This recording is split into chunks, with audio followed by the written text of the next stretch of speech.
আপনারা জানেন যে আগামী 7 মে আমাদের পঞ্চায়েতে নির্বাচন।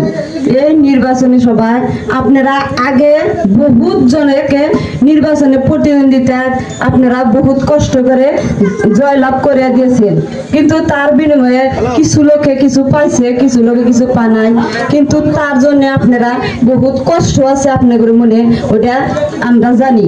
কিন্তু আমি আপনাদের সামনে কথা দিতেছি, আপনারা আমার একটা অনুগ্রহ করে একটা বার সুযোগ দেন, আপনাদের সেবা করার একটা বার সুযোগ দেন।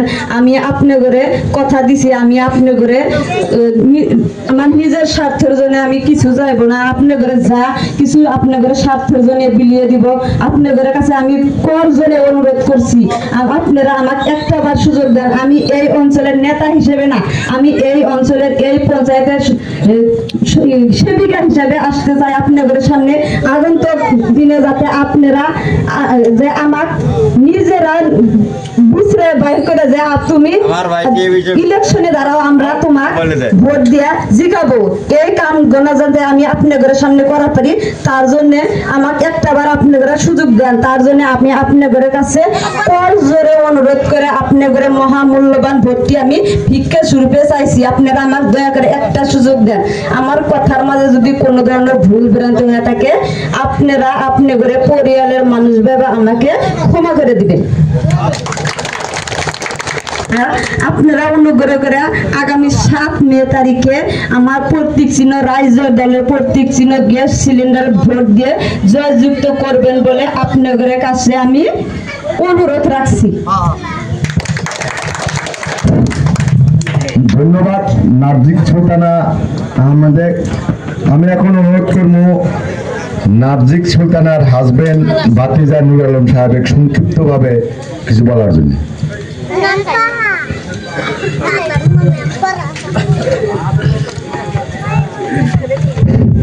আসসালামু আলাইকুম। পরম শ্রদ্ধার আজকের এই নির্বাচনী জনসভার সম্মানিত সভাপতি সাহেব, এই অঞ্চলের মুরব্বিয়ান সমাজ, যুবক বন্ধুরা, আমি নূর আলম নার্গিস সুলতানার স্বামী নার্গিস সুলতানার হয়ায় 2-4টা অনুরোধ আপনাদের প্রতি আমি রাখব।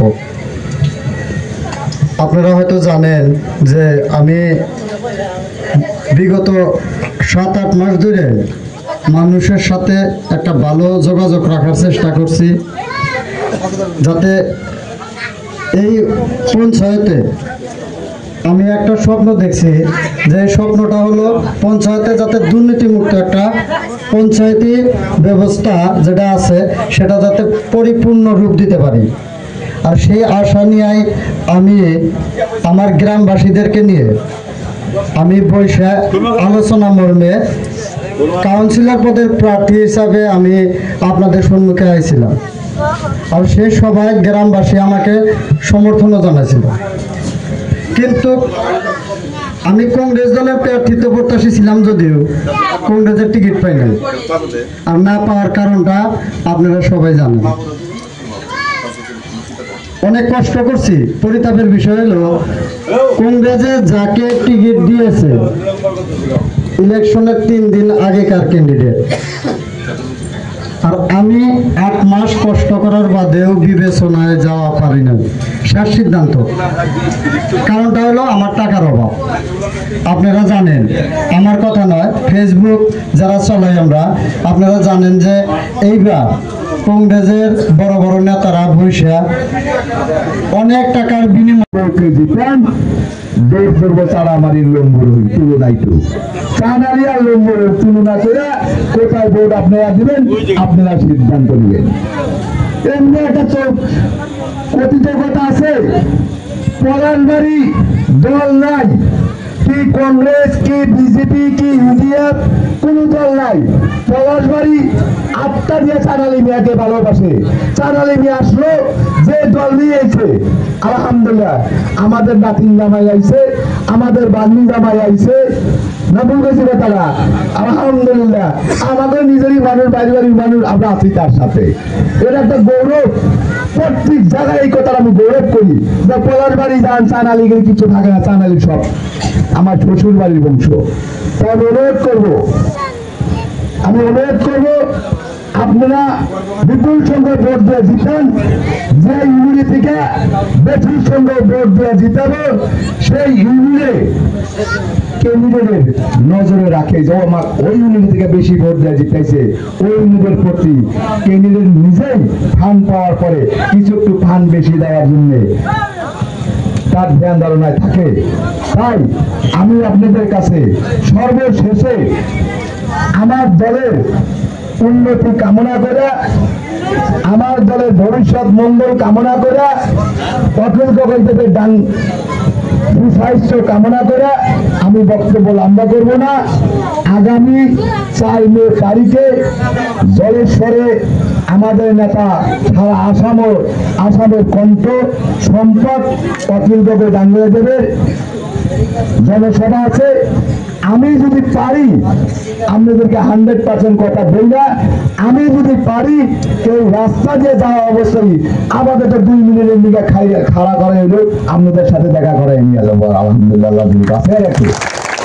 হ্যাঁ, তার সাথে সাথে আমি আপনাদের কাছে অনুরোধ করবো একটাই, আপনারা যেখানেই যান প্রত্যেকেই বলেন যে ভাই ভোট তো জীবনভর দিছি, জীবনভর ভোট দেওয়ার পরেই অরুণাচল আসনি 5,000 দিছি, জিও থেকেও 5,000 দিছি, এইবার ভোটটা ফ্রি ভোট দিবি, ফ্রি কাম আদায় করে দিন। এই আশা নিয়ে আমরা নাজিক সুলতানার পক্ষে আমরা ইনশাল্লাহ ঐক্যবদ্ধ হয়েছি। আগামী 7 মে ভোট হবো, 11 তারিখে কাউন্টিং হবো। 11 পঞ্চায়েতের ভিতরে আল্লাহ যদি বাঁচায় রাখে নাজিক সুলতানাকে বাঁশবাড়ি গাঁও পঞ্চায়েত দিকে নাম্বার অফ পজিশনে জিতিয়া দেবেন আহ্বান রাখা আমার বক্তব্য শেষ করছি। আমাদের এখানে আমার বউ আছে, আমার বুকে দুটো কথা কওয়ার জন্য আমি অনুরোধ রাখছি, তারপরে সবাই বন্ধ করবো।